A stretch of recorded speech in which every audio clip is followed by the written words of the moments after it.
Okay, so the other day I watched a podcast on Spotify. 2 times speed because it was like an hour long. The podcast that I listened to was called The Extraordinary Podcast.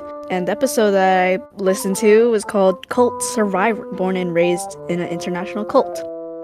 Wonderful episode name. This podcast is hosted by Lad Bible's Be-Powel, and the guest speaker on this episode was Natacha Tormey. Natacha is a cult survivor and basically talks about her experience being raised in this cult. I should mention this before I get started. There are quite a few things that I talk about that might be triggering, so please watch with caution and take care. So to start off, Natacha mentions that the cult she was raised in was called the Children of God, or the Family International. It went by many names, and this cult was founded by a guy named David Berg. David Berg founded this cult in 1968, and this cult basically existed throughout the 70s, and it still exists to this day.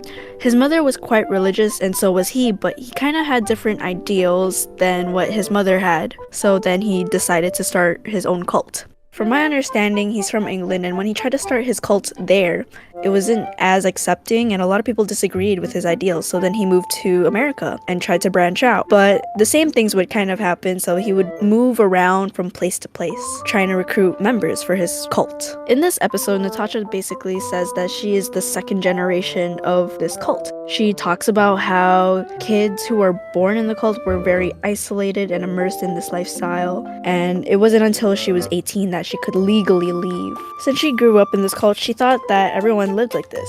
Some odd things that she realized was that they would move around a lot, so about every 2 years. She talks about how she lived in this compound that the leader would buy, and it would typically hold maybe around 100 to 150 people. Basically, everyone lived in one commune. Not only they were kind of isolated from the outside world, they were kind of isolated within that compound. Natacha talks about how kids were put into age groups and they were all led by one leader, and she says that she was only able to see her parents maybe once a week, which was typically a Sunday. She also felt like she couldn't trust anyone. The thing that they were taught growing up was that they can only trust the leader, the shepherds of the group, and their group leaders, and the only thing that they needed to do was just protect Jesus. She soon realized that the goal of this group was to raise an end-time army. Natacha also talks about a lot of the psychological and practical training that she went through, and how they basically put this idea that they are a family of love. I think one really messed up thing that I listened to in this podcast, very big trigger warning, was that the leader basically came up with a doctrine that we need to show everyone God's love, and they created a rule where they made it so that couples would basically have open relationships and share their partners with single people,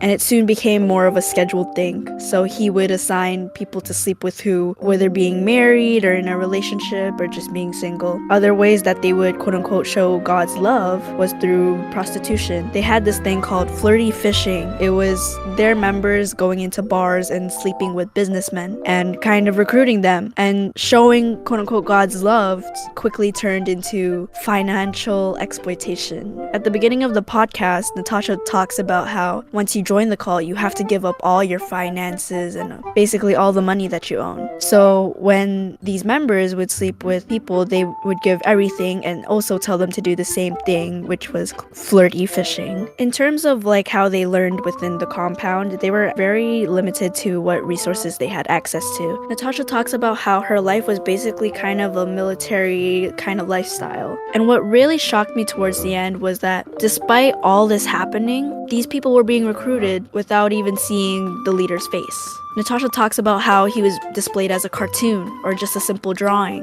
and it wasn't until that he passed away that she actually saw an actual picture of the leader, David Berg. You might be wondering why I listened to some totally random Spotify podcast, and if this episode didn't mention that they were a cult survivor and what they were born to was an international cult, how would I know that it was a cult? In my SAP class, we learned about the characteristics of a cult. To define what a cult is, it's basically any non-conforming or religious sect outside of the norm. And how do you define a cult? Well, a cult is a group that has either two or more of the following characteristics. An authoritarian leader, which clearly in this example, it was David Berg. He was very charismatic to the point where he said that toilet paper has 7 uses before it can be thrown out, and a lot of the cult members I don't know, yeah, you can imagine the rest. It's like pretty nasty. Benefits reserved for members. So basically, if a group claims that its members will only be saved or given some kind of higher understanding, this makes the member superior to all other people outside of the group. This could be kind of seen in the podcast where Natacha finds the man who SA'd her. He was let back into the cult because he, quote-unquote, repented. Social isolation. We could see many examples of this, like how they had to move every 2 years so that maybe they wouldn't be found out. How they had compounds, and within those compounds, not only they're being isolated from all of society, within the compound they had even smaller groups. Brainwashing. Well, clearly, if these cult members haven't seen the cult leader's face, they were obviously manipulated and deceived. If they could all use toilet paper 7 times before throwing it out, then they were obviously manipulated and deceived. If they believed that they were raised to be an end-time army, then obviously you could see where this is going.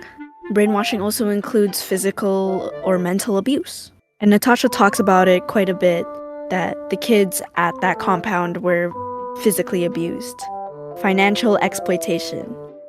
With the example of flirty fishing, and the fact that if you join this cult, you'll have to give up all your finances. The group members were taken advantage of financially. And with this money, even though David Berg had to hide and move around a lot, he hid and lived comfortably with the money that they were giving. Some methods that they used to keep the members in their cult or recruit members that I took note of was like group pressure, guilt in public confession, isolation, love bombing, and obviously exploitation. Well, now you know if a group has 2 or more of the characteristics that I talked about and uses some of the methods, then you could classify them as a cult.